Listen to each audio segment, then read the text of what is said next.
Hey guys, JT here. Sorry about all the mess and the lighting. Let me see if I can get a little bit more light going on here. That probably makes it a little bit better. Just an update on my Losi LST 3XLE. I went ahead and I took the front diff apart, and it's actually easy to get into here. You remove, sorry about all this mess and junk, but you just remove a couple of screws, about six to eight screws, and you can actually slip and slide the differentials out for the front and for the rear. So the first time I did it was a little bit overkill, but I looked at a couple of the instructions, saw the exploded view, and saw that you can actually have easy access to these. So they kind of do like what Arma did, and I believe it was Team Durango to first start doing this in 2011 with some of their buggies to have easy access to the diffs. I think they did it with like their 10th scale four-wheel drive buggy, the version 3 or something. But they were some of the first ones to put it out. And then I think some of the other manufacturers caught on to it as well, and I think Associated and Losi do it now too. So, but anywho, that could be, one could have beat the other out, but it doesn't matter. They make diffs easy to access now, whether it's Losi or Arma.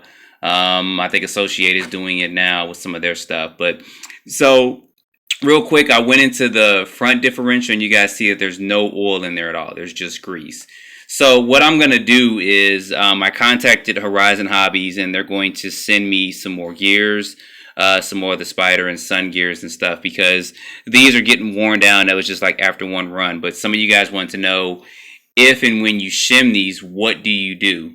So this did come with one shim. You guys see that down there. I'm trying to do this without having stuff and grease everywhere. So this shim was actually here on this differential, which it only really needs one. And what that does is it keeps the differential as it's, turning and stuff from wobbling around inside the diff case and stuff. So one shim is enough. But what this truck needs as well is you also need to shim the inside of this sun gear here. So what that means is I kind of have this one apart right here. So what that really means is that I think the size, and I'll try to find the part and put it in the description, or the size or something. You need I think it's 16 by 19 by 0.02 millimeter shims to place on the inside right there. And I hope that's giving you guys a clear vision of that. So what that does is, because this sun gear, you guys see that one here that's got all the grease on it. It's probably not the most visible. Got a lot of oil and stuff going on. But you see how that's kind of stripped around the edges. Let me see if I can get a little bit more light over here. Okay, that may be better, that may be worse. But this one right here on the left is the one that's stripped. You guys, I don't know if you can see that too clear, but you can see where it's just really wore that out around there. And then this is the one that was on the other side, and it's got a missing tooth there. So Horizon Hobby is sending me another set of these, which is good because I'll need them for the front and for the rear. But like I said, this video was just to kind of show you guys about shimming the diffs and stuff in here. So basically, I have these here, these shims here, and these are the 16 by 19 by 0.02 millimeters. I believe that is the size for it, but I'll find and put in the description and find some part numbers for it. And they are selling out, so it's an Axial part that you can use. I saw that from a forum and a couple of people posting stuff out. So what you want to do is you want to go ahead and disassemble the differential, and then you want to put that shim here. And then after that's placed on there, you want to go ahead and take this pin, got a lot of grease going on here, and go ahead and slide that in there. And that's going to keep that from moving so much and keep it from tearing up these sun gears here. And the next is going to probably be the spider gears or something in there. So if you do that, you have to do it both sides though. You can't just do it for this side. So you also have to go inside the differential, take that pin out, and put the shim on the inside, and then put that pin back on. And you should be good to go from there. Well, with the exception of putting some thicker diff oil in there. I'd recommend maybe 30, 40 in the front, maybe 50 in the rear, maybe about 100 or so in the center differential.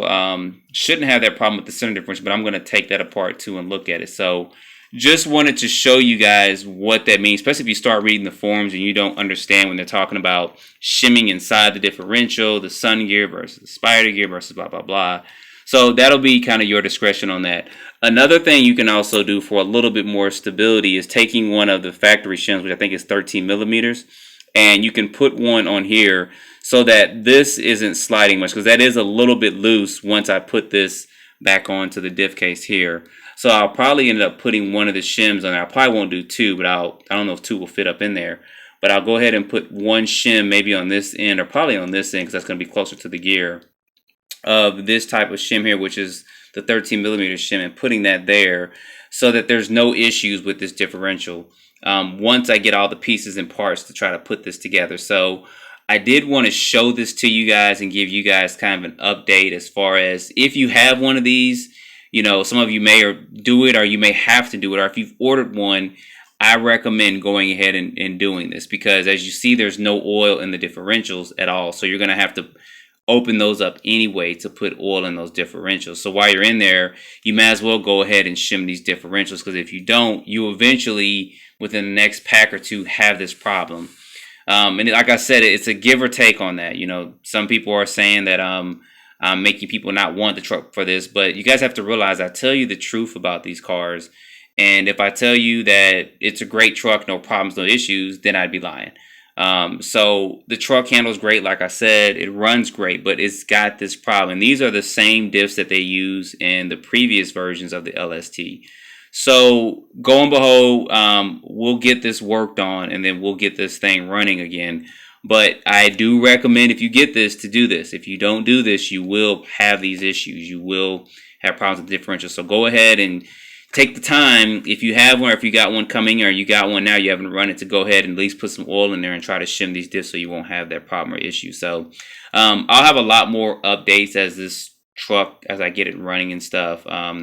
Anything else I have to do. So, but I think that's going to be the major thing, is going to be these differentials on it and getting those fixed. But if anything else kind of comes up, you know, I will let you guys know. So as always, put your comments below. Some people like, some people hate. It doesn't matter. It is what it is.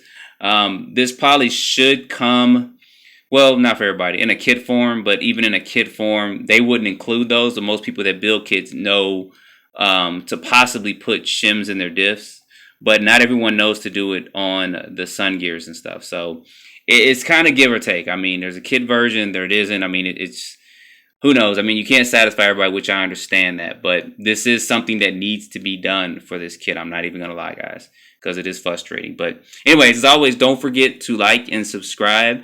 Stay tuned for more videos and more video updates on this as I start getting this thing back together. Thanks, guys, for watching.